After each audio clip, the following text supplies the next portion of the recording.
حضرت دیود علیہ السلام نے اللہ تعالیٰ کی بارگاہ میں عرض کی، اے اللہ، میں جب زبور کی تلاوت کرتا ہوں تو مجھے ایک نور نظر آتا ہے، اس نور کو دیکھ کر میرا محراب خوشی سے جھومنے لگتا ہے اور میرا قلب و جگر انتہائی راحت محسوس کرتا ہے، میرا حجرہ منور ہو جاتا ہے۔ اے اللہ، وہ نور کیسا ہے؟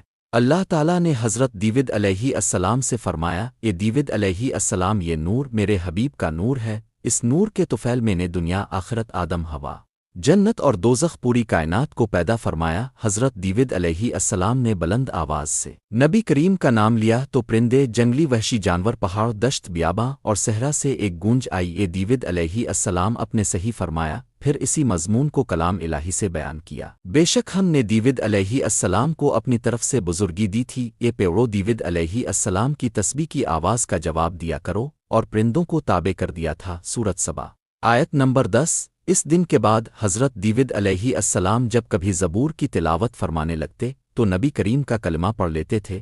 ریفرنس معارج نبوت جلد نمبر 2۔